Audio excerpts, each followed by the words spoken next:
La mañana de hoy yo he titulado este sermón Dios se mueve de una manera misteriosa y estaremos viendo los primeros dos capítulos de Éxodo. Estamos en la página 56, si tienes una NBLA. Vamos a leer los versículos desde el 13 del 1 hasta el 6 del capítulo 2. Yo quiero pedirte, si tú puedes, si lo tienes ahí, que me acompañes poniéndote de pie para leer juntos la palabra de Dios. No perdamos la maravilla, que es que ahora mismo en nuestro idioma Dios nos va a hablar. Y si la tienes ahí, vas a ver cómo Dios nos habla en tus propias manos. En un momento hasta en tu propia voz. Eso es lo que Dios nos dice hoy. Los egipcios, pues, obligaron a los israelitas a trabajar duramente y los amargaron la vida con dura servidumbre en hacer barro y ladrillos y en toda clase de trabajo del campo. Todos sus trabajos se los imponían con rigor. Entonces el rey de Egipto habló a las parteras de las hebreas, una de las cuales se llamaba Cifra y la otra Puá, y les dijo: Cuando estén asistiendo a las hebreas a dar a luz y las vean sobre el lecho del parto, si es un hijo le darán muerte, pero si es una hija, entonces vivirá. Pero las parteras temían a Dios y no hicieron como el rey de Egipto les había mandado, sino que dejaron con vida a los niños. El rey de Egipto hizo llamar a las parteras y les dijo: ¿Por qué han hecho esto y han dejado con vida a los niños? Las parteras respondieron a Faraón: porque las mujeres hebreas no son como las egipcias, pues son robustas y dan a luz antes que la partera llegue a ellas. Dios favoreció a las parteras y el pueblo se multiplicó y llegó a ser muy poderoso. Y por haber las parteras temido a Dios, él prosperó sus familias. Bendito sea Dios. Entonces Faraón ordenó a todo su pueblo: todo hijo que nazca lo echarán al Nilo, pero a toda hija la dejarán con vida. Un hombre de la casa de Leví fue y tomó por mujer a una hija de Leví, y la mujer concibió y dio a luz un hijo. Viendo que era hermoso, lo escondió por 3 meses, pero no pudiendo ocultarlo por más tiempo. Tomó una cestilla de juncos y la cubrió con asfalto y brea. Entonces puso al niño en ella y la colocó entre los juntos a la orilla del Nilo. La hermana del niño se puso a lo lejos para ver qué le sucedería. Cuando la hija del faraón bajó a bañarse al Nilo, mientras sus doncellas se paseaban por la ribera del río, vio la cestilla entre los juncos y mandó a una criada suya para que la trajera. Leemos este verso juntos. Al abrirla, vio al niño y oyó que el niño lloraba. Le tuvo compasión y dijo: Este es uno de los niños de los hebreos. Que el Señor bendiga su palabra. Dios, gracias por haber guardado a tu pueblo de la maldad de los hombres. Gracias porque lo sigues haciendo. Y gracias por haber guardado esa historia, haberla escrito, para que tu pueblo hoy sepa que hay un Dios entre su pueblo. Porque eso lo dice tu palabra, porque lo hemos visto en nuestras vidas. Te pedimos que podamos verlo hoy. En el nombre de Jesús. Amén.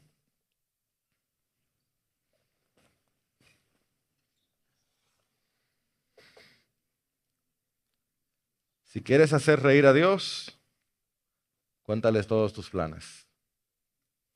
Esta frase judía, yo creo que todo el que ha vivido lo suficiente y ha orado lo suficiente lo ha visto ya realizarse.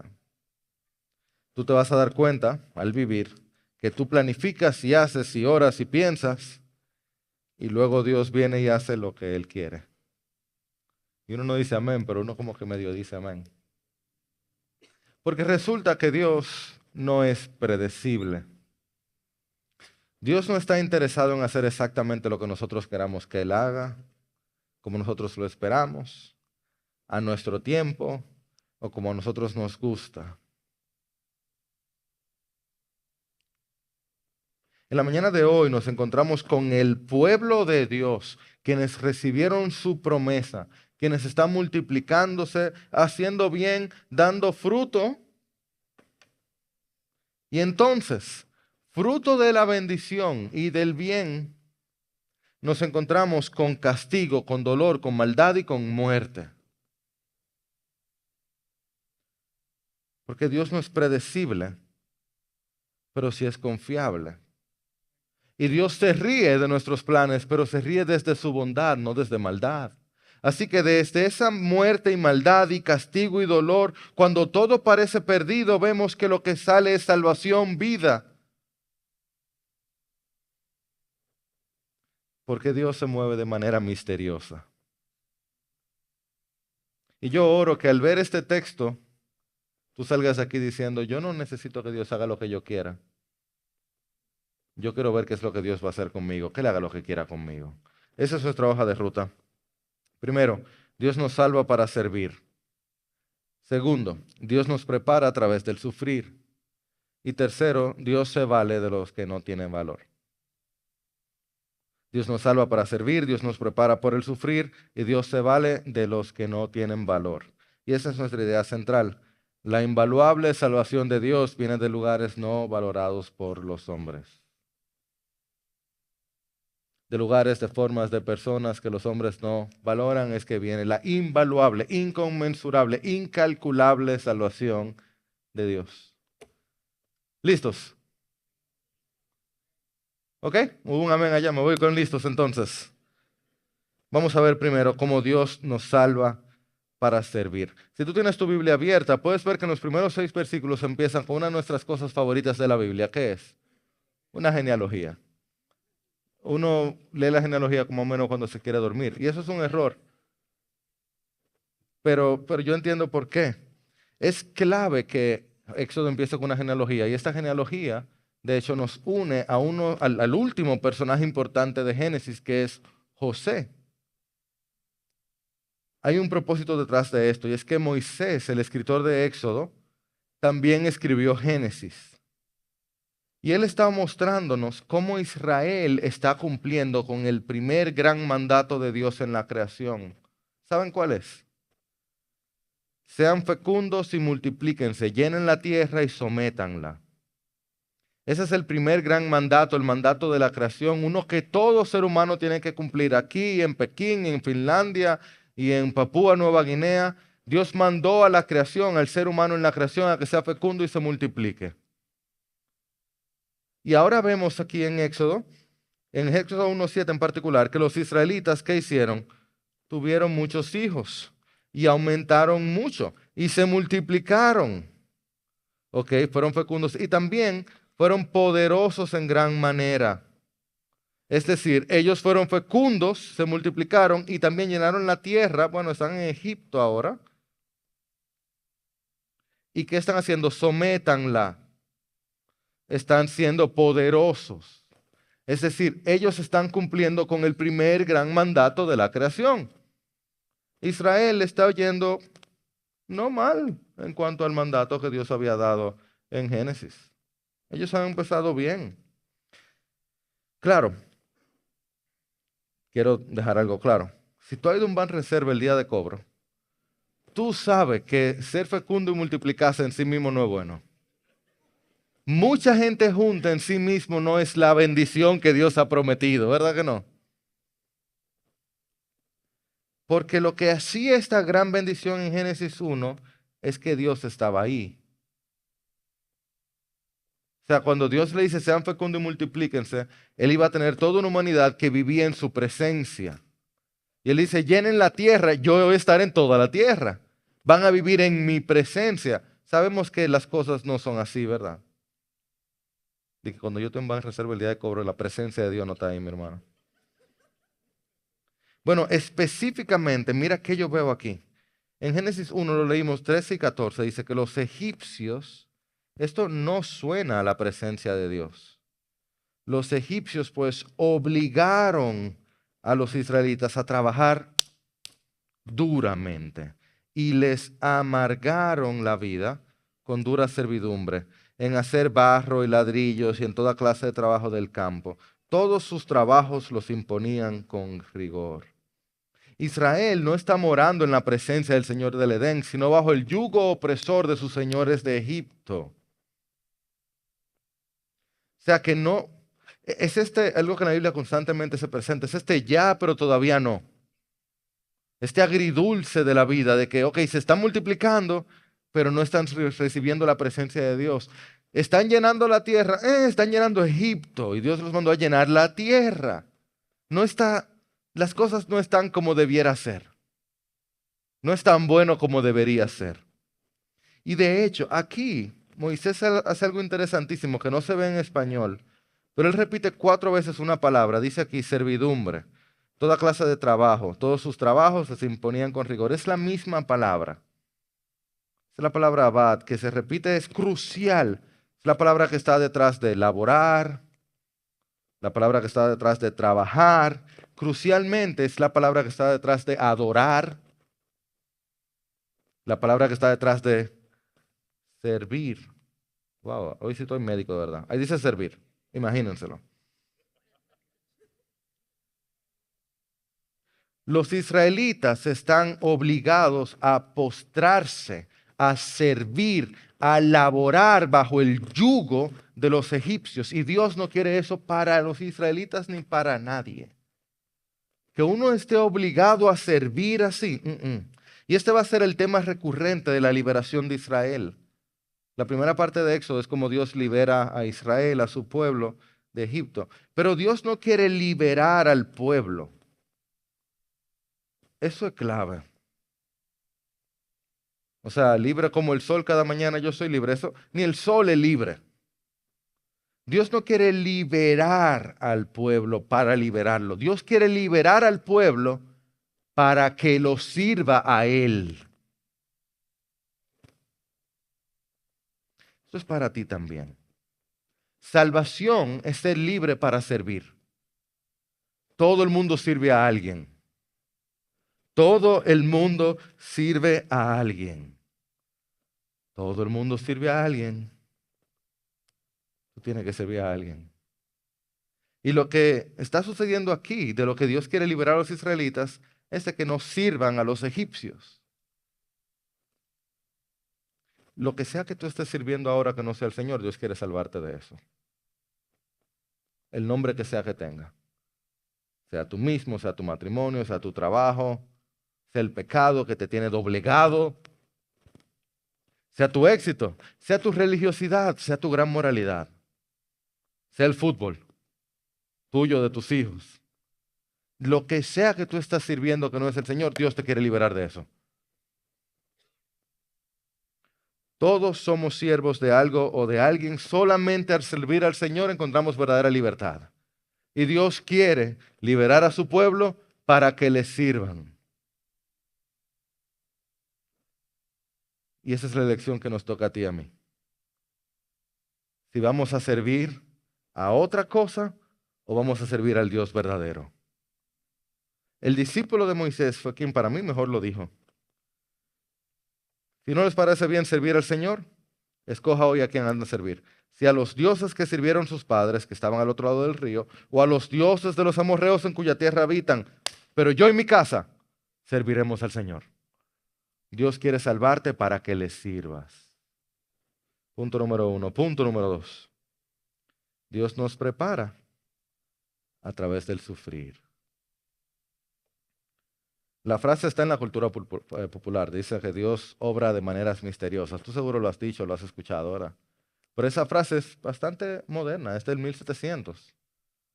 Y se la inventó William Cowper, el escritor de himnos. Un escritor inglés. El himno original de donde sale la frase es Dios se mueve de una manera misteriosa. Cowper fue un hombre que luchó con melancolía, luchó con la tristeza, la depresión toda su vida.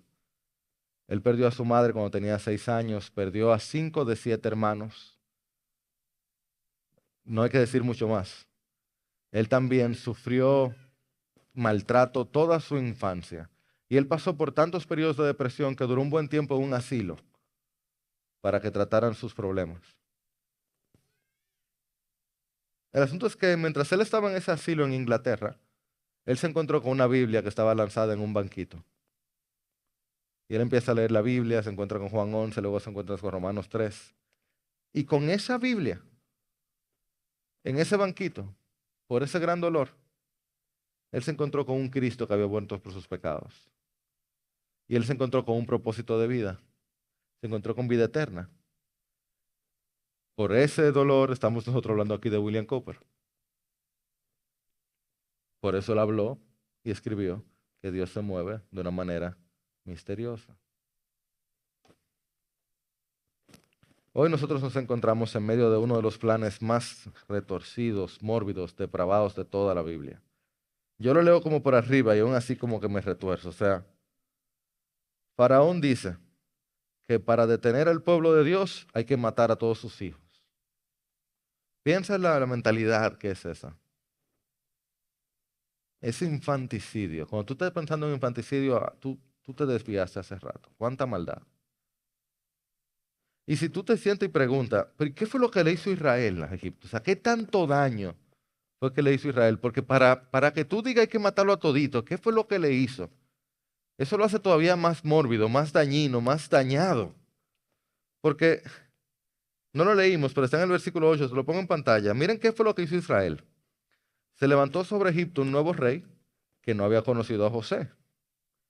Y dijo a su pueblo, wow, miren, el pueblo de los hijos de Israel es más numeroso y más fuerte que nosotros. Ellos son fuertes, ellos son poderosos, son muchos. Procedamos pues astutamente con él. Presten atención.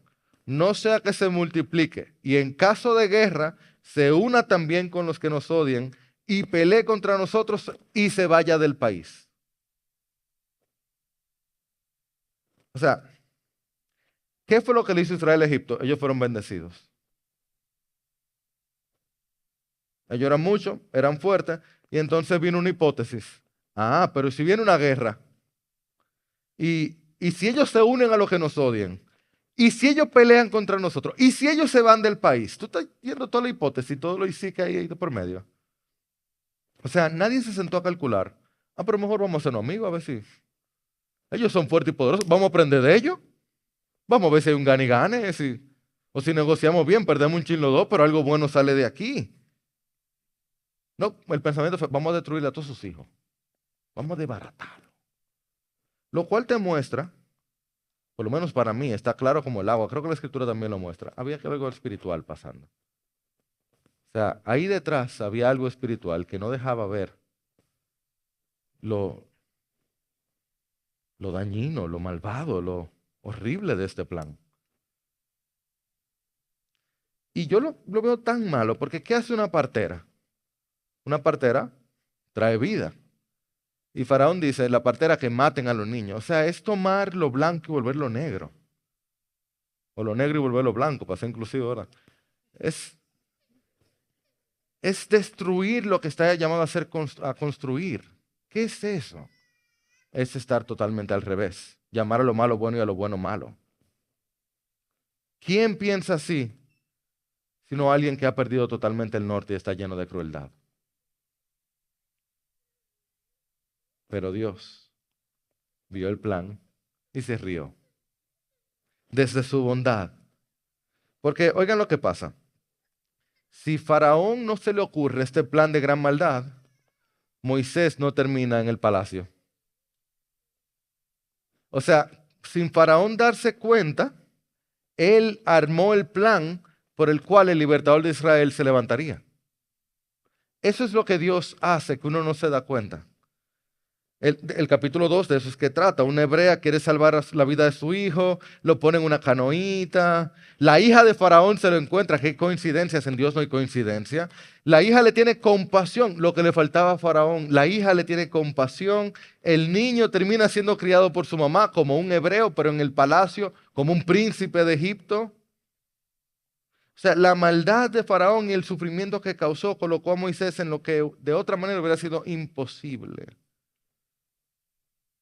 Porque Dios no desperdicia el sufrimiento, Él es experto en usarlo para salvación y liberación. Oh, pastor, qué chulo. Piénsalo en tu sufrimiento. Piénsalo en lo que estás pasando. Tú no lo entiendes ahora. Nunca lo entendemos en el momento. La vida se entiende mirando para atrás. Probablemente, definitivamente, en la eternidad. Cuando estamos allá del otro lado, vemos y decimos, Dios, gracias. Qué buena decisión. Mira todo lo que tú estabas haciendo y yo quejándome. Y Dios diciendo, es que tú no tienes idea. Yo estaba muerto de la risa.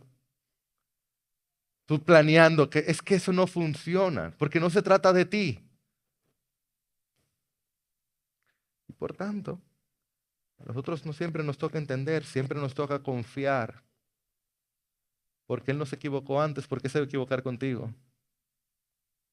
Ahora sí, Dios ya perdió el toque.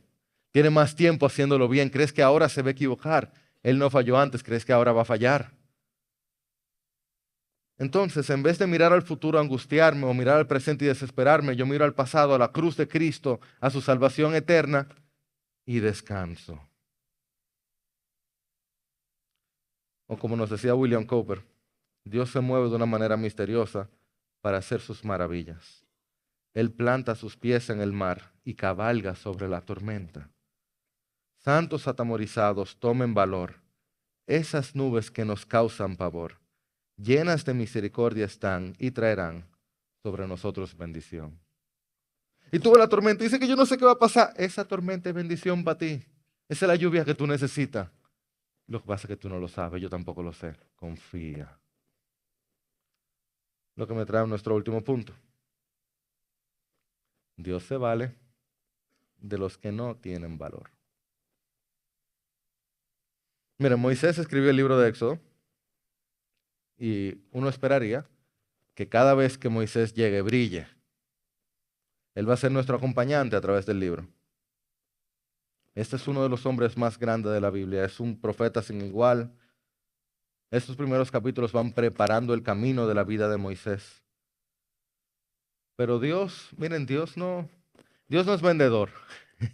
De verdad que Dios sería un terrible vendedor de carro. Porque Él te dice toda la verdad todo el tiempo.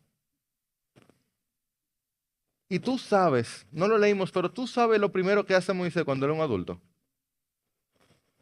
Comete asesinato. Dice la Escritura que en aquellos días, crecido ya Moisés, salió a donde sus hermanos, vio sus duros trabajos. O sea que pasó mucho tiempo los egipcios maltratando a los hebreos. Vio a un egipcio golpeando a un hebreo, a uno de sus hermanos. Entonces miró alrededor y cuando vio que no había nadie, mató al egipcio y lo escondió en la arena. Wow.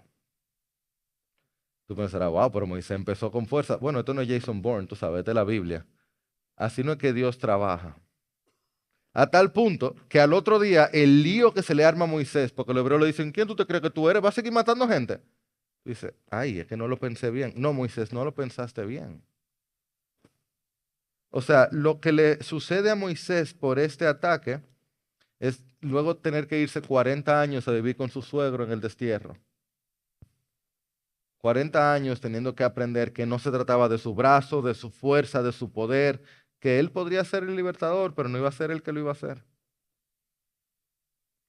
La historia de Moisés empieza con el gran Moisés, con sí, con sa, entre dos.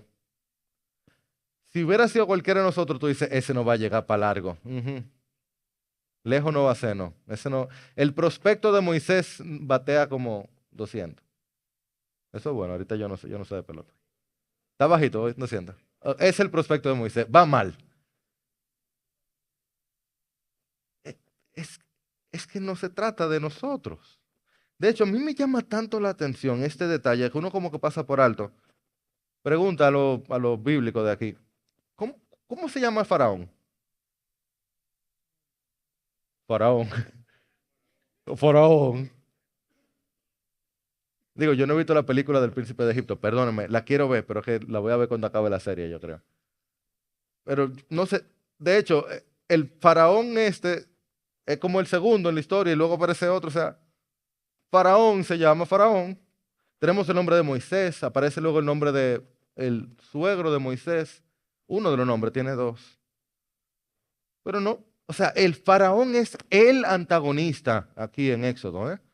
El hombre es un hombre, está levantado, inspirado por Satanás mismo, el gran antagonista y su nombre, Faraón. Hay que buscar a ver cuál era. Tú dirás, se le chispoteó a Dios. No. ¿Cómo se llaman las parteras? Y ustedes no quieren poner el nombre, andan poniendo nombre bonito ahí, pero tenemos los nombres de las parteras, ¿verdad? Cifra y Poa. ¿Ustedes creen que a Dios se le chispoteó eso? El gran destructor de Israel. Sí, Faraón, ponle un nombre ahí para que la gente sepa cuál es. Las parteras. Póngale nombre a ellas dos. A Cifra y a Poa. Esas dos mujeres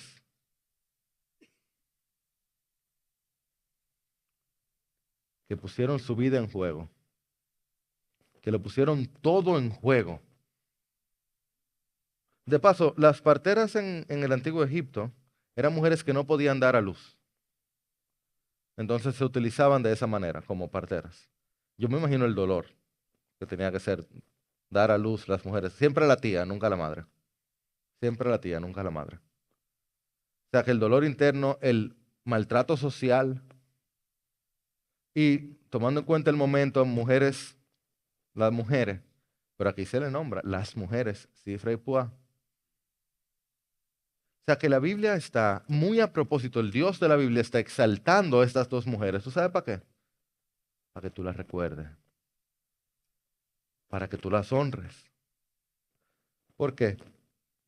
Porque en esta sociedad que no las valoraba, en esta sociedad que ellas eran las también, estas parteras temían a Dios. Estas parteras tenían el temor de Dios como su norte. Estas parteras servían a Dios y no a los hombres. Estas parteras estaban liberadas ya.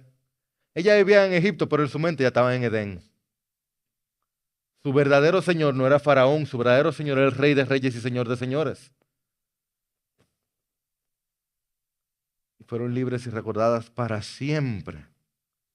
Nótalo que el mayor acto de poder aquí no fue ni uno que hizo Faraón, ni uno que hizo Moisés. Tú esperarías que cuando Moisés aparezca se va a resolver todo. No. El mayor acto que encontramos en los capítulos 1 y 2 son dos parteras buscándosela como puedan con tal de salvar unos niños.